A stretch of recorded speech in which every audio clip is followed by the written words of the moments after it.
Man, I'm so happy to be here. This is amazing. What a place. Super lively.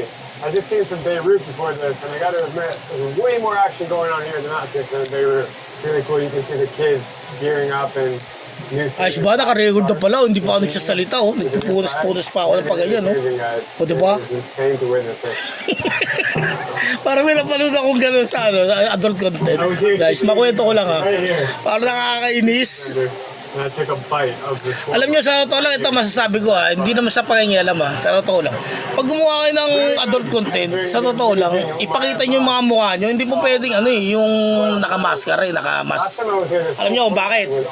Hindi naman sa panlalait ha. Kasi di mo alam kung wanted yun. O diba? Yan ang tunay na pangyayari.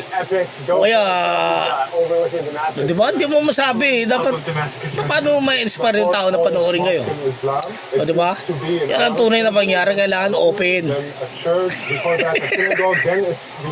Kasi talaga ano magagawa nyo all the way na nga tapos nahihiya pa kayo ng mukha nyo, di ba?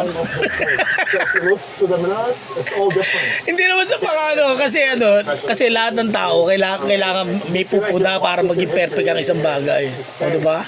O alam nyo na, kasi na sa ilang panahon ko tsaka hindi ko na kayo pinapanood, kayo magalala, okay?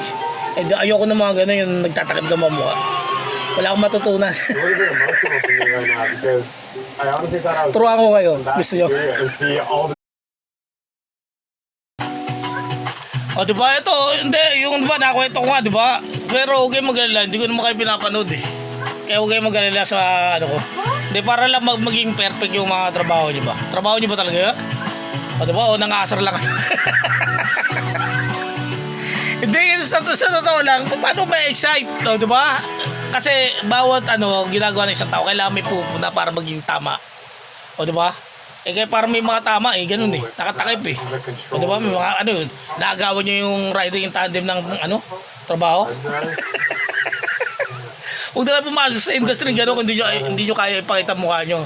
Pero mga ari-arian nyo, kaya nyo ipakita, di ba? Kailangan kasi perfect. Pag gumawa ng trabaho ganyan, perfect. O, diba?